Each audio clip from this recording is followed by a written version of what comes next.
Hey everyone, welcome back to TalkEasy English. I'm really glad you're here because today's episode is not just about grammar or vocabulary. It's about something more real, using English in real life. You know, English isn't something that belongs only in classrooms or textbooks. It's a living language. It's something you live, breathe, and use in small ways every day. And the truth is, that's where real fluency begins.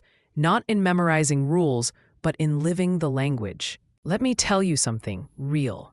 Most learners think fluency means speaking fast or sounding like a native speaker. But real fluency is when you can use English naturally in everyday situations. When you can order coffee without thinking too much, chat with a friend online, or express your feelings clearly. That's fluency. Fluency is confidence. It's comfort. It's when English stops being something you study and becomes something you live. So how do you reach that point? You start by building small daily habits. You don't need big study sessions. You don't need to spend hours memorizing. You just need a few simple routines that make English a part of your real life. Start your day with English. When you wake up, think about your morning in English. Say, okay, I'm getting up now. I'm brushing my teeth. I'm making breakfast. I'm checking my phone. Talk to yourself. Describe what you're doing. You don't need anyone else. You just need your voice. The more you talk to yourself in English, the more your brain gets used to forming sentences automatically. That's how your brain learns to produce English naturally. Now, another simple trick: switch your surroundings to English. Change your phone language, your social media, your playlists, even your YouTube recommendations. The more you see and hear English every day, the more comfortable it becomes.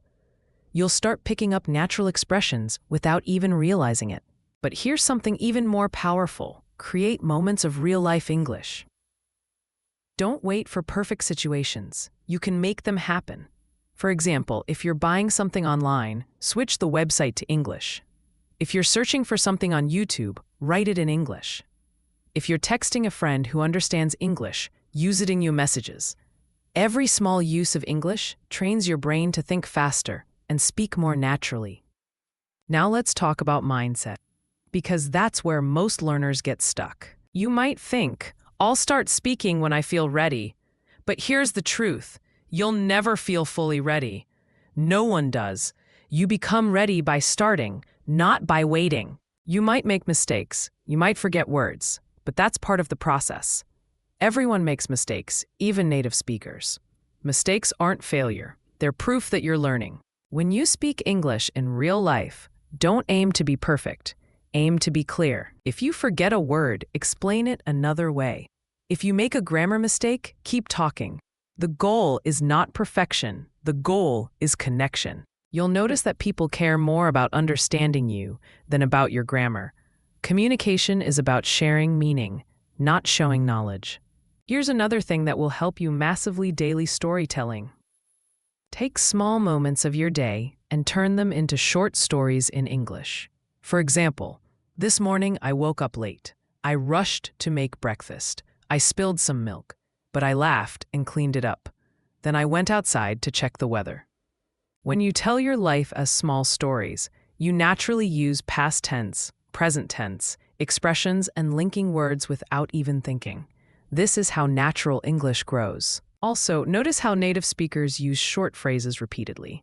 Words like actually, you know, basically, or I mean appear in almost every conversation. You don't have to memorize grammar to use these. You can listen and repeat. Over time, your speech starts sounding smoother, more natural, more connected. Another tip: practice small talk every day. Even if it's just with a stranger, a cashier, or a friend online, small conversations matter. Ask simple questions. How's your day? What did you do today? Have we seen this movie? You're not learning grammar. You're learning rhythm, flow, and comfort. That's real fluency. Finally, one thing that's often overlooked: active listening in real life. When you listen to conversations, don't just hear the words. Pay attention to expressions, tone, speed, and emotion. Notice how people respond to questions, how they pause, how they emphasize things. Then, mimic that in your own sentences. This trains your brain to speak in real-life English, not textbook English. And that brings us to the end of the first part. But here's the exciting thing. There's so much more to explore. In part 2, we'll go deeper into applying all these tips in real-life situations, building confidence to speak with anyone, and making English a natural part of your lifestyle. We'll also cover how to handle unexpected situations, tricky conversations, and real mistakes, so you feel fluent even under pressure. We left off talking about listening actively and picking up natural expressions from real conversations. Now let's take it a step further. Real-life English isn't just about repeating phrases or describing your day. It's about being able to handle unexpected situations naturally, like a real conversation with a stranger, a coworker, or even someone online. Imagine you're at a cafe and the barista asks, "What would you like today?" Your mind races, and suddenly you can't remember the word for your favorite drink. What do? Do you freeze? No, you stay flexible. You can say, "I'd like the one with milk and coffee, please." Or, "Can you make it with milk instead of water?" Notice how this works. You're still communicating clearly, even if your vocabulary isn't perfect. That's real-life English. That's fluency in action. Flexibility also means knowing how to repair your speech when mistakes happen. Maybe you said, "I go yesterday store," instead of "I went to the store yesterday." Instead of panicking, you can simply repeat correctly, "Oh, I went to the store yesterday." That small correction is all you need. Mistakes don't ruin your conversation. They make it natural. People understand, and you learn. Every correction strengthens your brain's ability to produce English naturally next time. Confidence is another crucial factor. Many learners understand English perfectly, but are too afraid to speak. They worry, "What if I make a mistake?" Or, "What if they don't understand me?" Confidence comes from practice and experience. Start with low-pressure situations talking to yourself, online chats, or friends who are patient. Then gradually move to slightly harder situations, like asking for directions, ordering food, or joining a conversation in a group. Step by step, you'll feel your confidence grow. Now let's discuss conversation strategies that make you sound natural. A few simple techniques can transform your English immediately. Paraphrasing. If you forget a word, explain it another way. Instead of "I don't know the word for," try "I mean something," or "it's like something."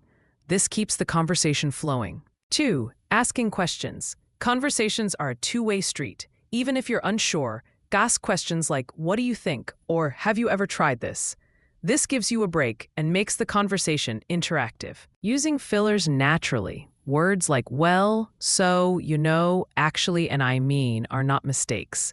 Native speakers use them all the time. They give you time to think and make your speech sound fluent. One powerful tip is shadowing real conversations. Listen to a podcast, a video, or even a TV show, and try to repeat exactly what they say. The words, the rhythm, the pauses. Don't worry about grammar. Just copy the natural flow. This trains your brain and mouth to speak like a native speaker. Over time, these patterns become automatic, and your English will sound natural without effort. Another important habit: narrate your life in English every day. Not just small phrases, but full thoughts. For example, "Today I woke up and felt a little tired. I made coffee and watched the sunrise. I thought about my plans for the day and decided to go for a short walk. On the way, I saw a neighbor walking their dog and we waved. When I returned home, I started working on my project. I feel happy because I accomplished a few things before lunch." This type of narration teaches your brain to form sentences naturally, link ideas, use tenses correctly, and express feelings. Even 10 minutes a day makes a huge difference. Let's talk about real conversations online. Messaging in English can help a lot, but it's even better if you start speaking. Apps like voice chat rooms, language exchange apps, or even talking to friends online can make a huge difference. Don't worry about accent, speed, or mistakes. Focus on communicating ideas. Over time, your brain will adjust and your speech will become faster and more natural. Another tip that often gets ignored: repetition and review. Go back to phrases or conversations you've practiced. Repeat them aloud. Try to use them in a new context. For example, if you practiced "I went to the store yesterday," try "I went to the park yesterday," or "I went to the restaurant yesterday." By repeating and slightly changing sentences, your brain learns flexibility, which is essential for real-life speaking. Now, I want to emphasize thinking in English. Stop translating from your native language. It slows you down and makes you hesitant. Instead, try to form your thoughts directly in English. For example, instead of thinking, I want to eat breakfast in your language and then translating, think, I want to eat breakfast straight in English. At first, it feels strange, but with daily practice, your brain will start producing sentences automatically. Fluency is not about speed. Many learners try to speak fast, thinking it will make them sound fluent. In reality, speaking too fast causes mistakes and breaks clarity.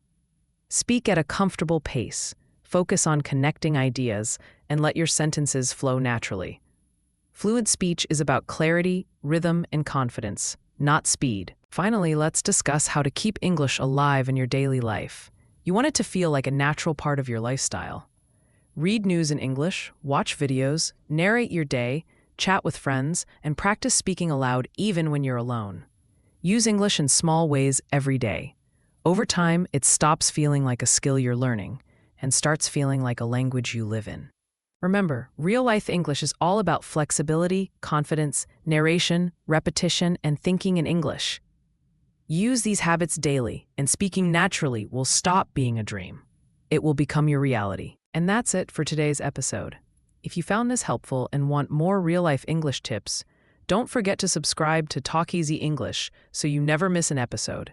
Keep practicing, stay confident, and remember, English is not just something you study, it's something you live. See you next time.